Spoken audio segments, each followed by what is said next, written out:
பேசலாமா? பேசுங்க சார், நான் சொல்ல போகிறதெல்லாம் ரியாலிட்டி தான்.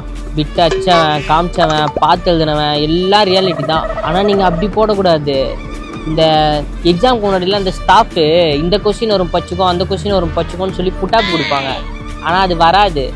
அந்த மாதிரி இப்போ நான் சொல்கிறதும் 10ல் வரக்கூடாது. எதுக்காண்டி இதை சொல்கிறேன்னா, நான் சொல்ல போகிற மேட்ரு பாதிக்கு மேலே பிரின்சிபல் ரூமில் தான் கேஸில் இருக்குது. நான் பாட்டி விளையாட்டாக சொல்ல போய் நீங்கள் சீரியஸாக படமாக எடுத்துட்டீங்கன்னு வச்சுக்கோங்களேன், சிக்கம். அதான் நம்ம ட்ரெண்டை மாத்திரல. எதுக்குடா மாத்தணும்? நல்லா தானே போயின்னு இருக்கு. அது உனக்கு பொறுக்கல சார். நீ கேளுங்க சார், இந்த மேட்ரு மட்டும் வெளில வந்துச்சுன்னு வச்சுக்கோங்களேன், கிளாஸ் ஸ்டாஃபு, பக்கத்து டிபார்ட்மெண்ட் ஹெச்ஓடி, ஏன் பிரின்சிபல் வரைக்கும் லிங்க் இருக்கு சார். அப்புறம் எல்லாம் உள்ள போக வேண்டியதான். அந்த பிரின்சிபல் கூந்தானே உனக்கு சார் என்னதான் கூப்பிடுறாங்க, நான் போயிட்டு வந்துட்டு மொத்த கதையும் சொல்றேன்.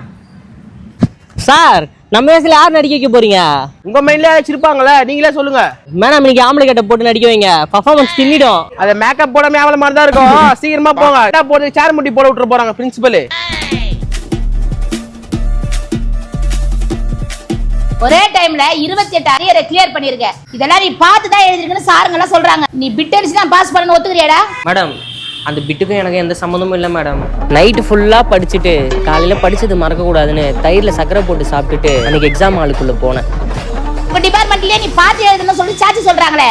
அவங்க சொல்றதெல்லாம் போய் மேடம். ஒரே டைம்ல 28 அரியரை கிளியர் பண்ணிருக்கான்னு ஜான்ல எல்லாரும் உங்ககிட்ட போட்டு விட்டாங்க மேடம். இது எல்லாத்துக்கும் மேல ஒரு டீல வராந்துட்டு நான் எப்படி மேடம் காப்பி அடிப்பேன் சொல்லுங்க?